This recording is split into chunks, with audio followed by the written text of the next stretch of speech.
Gold, सोना, एक ऐसी चीज़ जो कहने को तो सिर्फ एक मेटल का टुकड़ा है, लेकिन इंसानी हिस्ट्री से लेकर आज तक जितना गहरा इम्पैक्ट इस छोटे से टुकड़े ने डाला है, शायद ही कोई दूसरी चीज़ इतना इम्पैक्ट डाल पाया हो। यही वो चीज़ थी जिसने सालों पुराने बार्टर सिस्टम की ज़रूरत को ख़त्म किया और हमारी दुनिया को करेंसी के नए दौर की तरफ मोड़ दिया। इसे हर कल्चर में प्योरिटी और सुप्रीम पावर का सबसे बड़ा निशान माना गया। लेकिन गोल्ड बिग बैंग में बना ही नहीं था और धरती बनते ही सारा गोल्ड धरती के कोर में डूब गया। तो सवाल ये है, आज हमारे हाथ में जो गोल्ड है ये स्पेस से हमारी धरती तक पहुंचा कैसे? इजिप्ट के फराबोस की कब्र से लेकर भारत की देव मूर्तियों तक आखिर गोल्ड ही क्यों बना इतना ख़ास? इस सवाल का जवाब हमारी सोच से भी ज़्यादा ख़तरनाक है। शुरुआत में बिग बैंग के आग के गोले में गोल्ड था ही नहीं। तब बने सिर्फ सबसे सिंपल एलिमेंट्स। गोल्ड जैसा भारी एलिमेंट बनने के लिए यूनिवर्स को इंतज़ार करना पड़ा। सालों तक हमें लगा कि सोना एक सुपरनोवा में बनता है, एक मैसिव स्टार के आखिरी एक्सप्लोसिव अंजाम में। लेकिन सुपरनोवा की एनर्जी भी गोल्ड की ज़रूरत के आगे कम पड़ गई। सही जवाब मिला दो मुर्दा तारों में, न्यूट्रॉन स्टार्स। ये एक सुपरनोवा के बाद बचा हुआ बेहद डेंस कोर होता है और जब दो ऐसे न्यूट्रॉन स्टार्स आपस में टकराते हैं तब होता है किलोनोवा। एक ऐसी टक्कर जो स्पेस टाइम को हिला देती है और पैदा करती है सोना, बहुत सारा सोना। ये पूरे यूनिवर्स में फैल जाता है। तो आपके हाथ में जो गोल्ड है वो स्टार डस्ट नहीं, वो न्यूट्रॉन स्टार डस्ट है। लेकिन ये सोना हमारी पकड़ में कैसे आया जब हमारी धरती 4.5 बिलियन साल पहले बन रही थी? वो एक पिघला हुआ लावा का समंदर थी और सोना भारी होने के कारण डूब गया सीधा धरती के कोर में, हमारी पहुंच से हमेशा के लिए दूर। तो हमारे पास ये सोना कहाँ से आया? जवाब है एक कॉमिक डिलीवरी।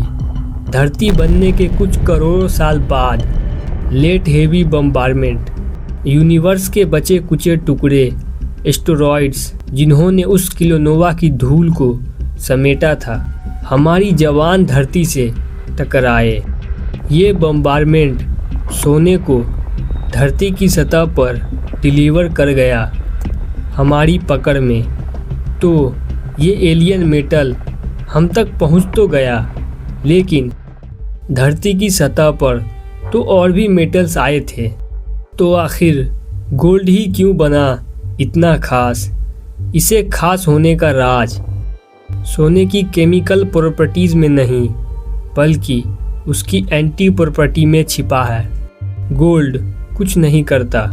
ये हवा से रिएक्ट नहीं करता, पानी से रिएक्ट नहीं करता, इसे जंग नहीं लगता, ये घिसता नहीं है। ये नोबल मेटल कहलाता है। ये अमर है और इंसान हमेशा से अमरपन का दीवाना रहा है। तो आखिर वो क्या चीज़ है जो सोने को सोना बनाती है? क्यों ये लोहा, तांबा या चांदी नहीं है? जवाब छिपा है एक नंबर में, 79। सोने के हर एटम के न्यूक्लियस में ठीक 79 प्रोटॉन होते हैं। यही इसकी असली पहचान है और इसी नंबर की वजह से पीरियोडिक टेबल में इसे एक सिंबल मिला AU, जो इसके पुराने लैटिन नाम अरुण से आया है, जिसका मतलब है चमकती हुई सुबह। ये बेहद डेंस होता है, भारी है, लीड से भी ज़्यादा। एक छोटा सा टुकड़ा भी हाथ में वज़न रखता है। ये इतना मेलेबल है कि सिर्फ 28 ग्राम सोने को पीट पीट कर एक 9 स्क्वायर मीटर की पतली सीट बनाया जा सकता है। ये इतना डेक्यूटाइल है कि 1 ग्राम सोने से 2 किलोमीटर लंबा तार खींच सकते हैं। ये इलेक्ट्रिसिटी का एक बेहतरीन कंडक्टर है। इसकी शुद्धता को कैरेट में नापा जाता है। 24 कैरेट यानी 99.9% प्योर। इन्हीं क्वालिटीज़ ने सोने को इंसानियत की सबसे बड़ी कहानी का हीरो बना दिया। लेकिन ये सोना मिलता कहाँ है? ये 2 तरह से मिलता है। पहला, प्लेजर डिपॉजिट्स, नदियों की धारा में छोटे छोटे टुकड़ों या न्यूगेट्स के रूप में। इरोजन पत्थरों से सोने को आज़ाद करके नदियों में बहा ले जाता है। कैलिफोर्निया का ऐतिहासिक गोल्ड रश इसी सोने के पीछे भागने की कहानी थी। दूसरा, लॉर्ड डिपॉजिट्स, पत्थरों की नस के अंदर छुपा हुआ। इसे निकालने के लिए ज़मीन को चीरना पड़ता है।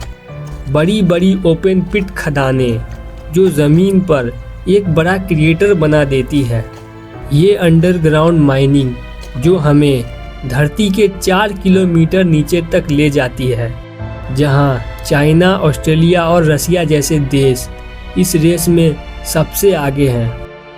और जैसे ही इंसान ने इस चमकते मेटल को देखा, वो इसका दीवाना हो गया।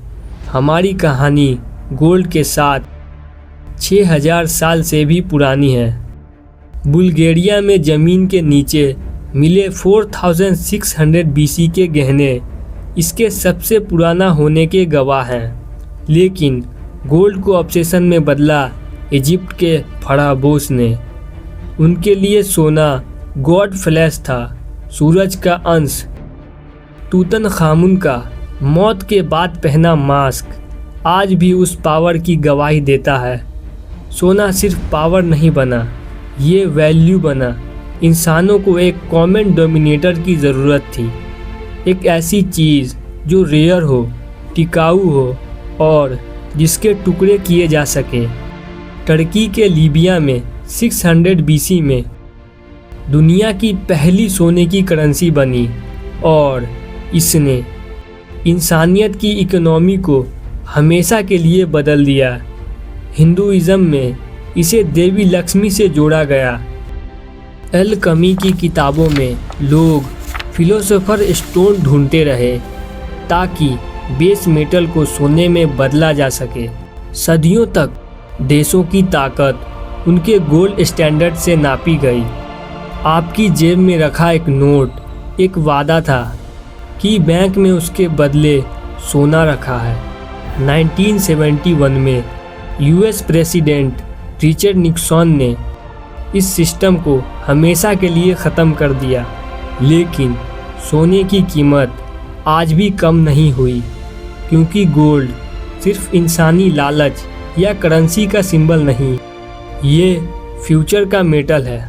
आपके हाथ में जो स्मार्टफोन है उसके सर्किट बोर्ड में, कंडक्टर्स में सोना है, क्योंकि ये इलेक्ट्रिसिटी का एक्सीलेंट कंडक्टर है और इस पे जंग नहीं लगता। रिलायबिलिटी सोने का दूसरा नाम है। ये सोना हमें स्पेस में भी बचा रहा है। स्पेस क्राफ्ट्स और एस्ट्रोनॉट के हेलमेट वेजर्स पर सोने की पतली परत सूरज की डेंजरस रेडिएशन को रिफ्लेक्ट करती है। मेडिकल साइंस में ये बायोलॉजी इंटर है, बॉडी इससे रिएक्ट नहीं करती, इसलिए सदियों तक ये दांतों में इस्तेमाल होता रहा। और आज gold nano particles cancer cells तक दवाई पहुंचाने और उन्हें डिटेक्ट करने में एक क्रांति ला रहा है। लेकिन ये मेटल है कितना? सोना इतना रेयर है कि दुनिया 1 घंटे में जितना स्टील बनाती है उतना सोना हमने पूरी हिस्ट्री में नहीं निकाला। अगर इंसानियत का निकाला गया सारा सोना आज तक का अप्रॉक्स 2 लाख मैट्रिक टन्स इकट्ठा कर लिया जाए तो वो सिर्फ एक 20 मीटर का क्यूब बनेगा। एक क्यूब जो एक बिल्डिंग से भी छोटा है। इसके लिए हम कहाँ तक गए हैं?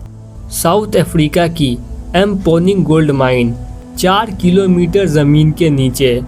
ये दुनिया की सबसे गहरी खदान है जहाँ इतनी गर्मी है कि हवा को बर्फ़ से ठंडा करना पड़ता है। सोना हर जगह है। समुंदर के पानी में 20 मिलियन टन सोना है, लेकिन इतना पिघला हुआ कि उसे निकालना नामुमकिन है।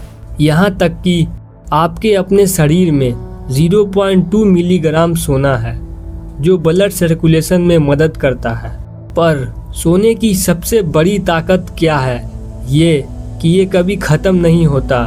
जो सोना 6000 साल पहले इजिप्ट के फराबोस के पास था, हो सकता है आज आपके फ़ोन में हो। दुनिया का 90% से ज़्यादा सोना रिसाइकल हो रहा है। 1 टन पुराने मोबाइल फ़ोन से उतना सोना मिल सकता है जितना 17 टन पत्थर खोदने से मिलता है। रिसाइकलिंग सोने का और हमारा फ्यूचर है। बचा हुआ सोना कहाँ है? लगभग 46% ज्वेलरी में, 22% प्राइवेट इन्वेस्टमेंट में और 17% दुनिया के सेंट्रल बैंक्स जैसे यूएस फेडरल रिजर्व या आरबीआई के पास है। फोर्ट कनॉक्स जैसी हाई सिक्योरिटी वॉल्ट्स में देशों का भविष्य लॉक करके रखा गया है। लेकिन जो सोना हम पहनते हैं वो 24 कैरेट यानी प्योर गोल्ड नहीं होता। प्योर गोल्ड बहुत सॉफ्ट होता है। उसे हार्ड बनाने, ड्यूरेबिलिटी बढ़ाने और रंग बदलने के लिए उसमें दूसरे मेटल्स मिलाए जाते हैं। इसे कहते हैं अलॉइंग। जब सोने में कॉपर मिलाया जाता है बनता है रोज़ गोल्ड। जब उसमें पैलेडियम या निकेल मिलता है बनता है वाइट गोल्ड और सिल्वर के साथ ग्रीन गोल्ड। हर रंग सोने के कैरेक्टर को बदल देता है, लेकिन इस चमक की एक काली कीमत भी है। पत्थरों से सोना अलग करना आसान नहीं है। बड़े बड़े माइनिंग ऑपरेशंस साइनाइड का इस्तेमाल करते हैं, एक जहर जो सोने को पत्थर से घोलकर अलग करता है। एक छोटा सा लीक नदियों को और जिंदगियों को तबाह कर सकता है। और छोटे स्केल के माइनर्स मरकरी पारा का इस्तेमाल करते हैं। मरकरी एक पावरफुल न्यूरोटॉक्सिन है। ये सोने को निकालने वाले हाथों को और उनके दिमाग को धीरे धीरे ख़त्म कर देता है। ये वो कीमत है जो हम इस नोबेल मेटल के लिए चुका रहे हैं। सोने का यही लालच कहानियों में बदल गया। ग्रीक माइथोलॉजी के राजा मिडास की कहानी, जिसे मिडास टच का वरदान मिला। वो जो छूता सोना बन जाता। एक वरदान जो अभी सांप में बदल गया जब उसके छूने पर उसकी अपनी बेटी सोने की मूर्ति बन गई। ये कहानी लालच का अंजाम दिखाती है। और एल डोराडो की कहानी, एक लॉस्ट सिटी ऑफ गोल्ड जिसे ढूंढने के लिए यूरोपियन एक्सप्लोरर्स ने पूरा साउथ अमेरिका छान मारा। ये शहर कभी नहीं मिला क्योंकि एल डोराडो कोई जगह नहीं बल्कि एक ट्राइबल चीफ का नाम था जो रिचुअल्स के लिए अपने शरीर पर सोने की धूल लगाता था। एक कहानी जो इंसानी लालच ने गलत समझ ली।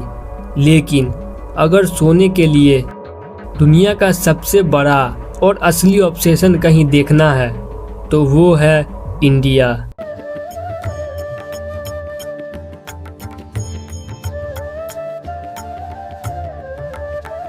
दुनिया का सबसे बड़ा गोल्ड रिजर्व किसी देश की सेंट्रल बैंक या फोर्ट कनॉक्स में नहीं बल्कि भारत के घरों में है, औरतों के पास। एक अनुमान के मुताबिक 25,000 से 28,000 मीट्रिक टन सोना। ये अमाउंट अमेरिका, जर्मनी और IMF के टोटल गोल्ड रिजर्व से भी ज़्यादा है। RBI के पास 900 टन सोना है, जबकि लोगों के पास 25,000 से भी ज़्यादा। ये है स्त्री धन। ये सिर्फ गहना नहीं, ये फाइनेंशियल सिक्योरिटी है। ये इन्फ्लेशन के खिलाफ बचाव है, एक भरोसा जो मुश्किल वक्त में बैंक से पहले काम आता है, खासकर रूरल एरियाज़ में।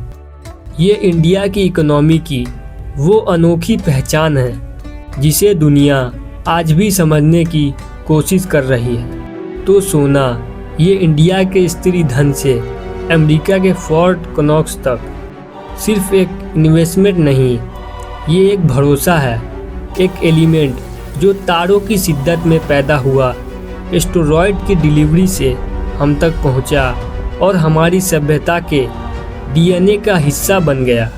ये हमारे इतिहास का गवाह है। फराबोस के मकबरों से राजा मिडास के लालच तक, ये हमारी इकोनॉमी की बुनियाद है। पहली करेंसी से गोल्ड स्टैंडर्ड के टूटने तक, और ये हमारे फ्यूचर की चाबी है। हमारे स्मार्टफोन से हमें स्पेस में पहुंचाने तक गोल्ड अमर है। ये ना बनता है ना ही बिगड़ता है, ये सिर्फ एक हाथ से दूसरे हाथ जाता है। जो सोना 4.5 बिलियन साल पहले एक एस्टेरॉयड पर बैठकर धरती पर आया था, वही सोना आज आपके पास है। तो अगली बार जब आप इस छोटे से टुकड़े को देखें तो सोचिए, क्या ये वाकई सिर्फ एक मेटल का टुकड़ा है, या ये ब्रह्मांड का एक अमर संदेश है।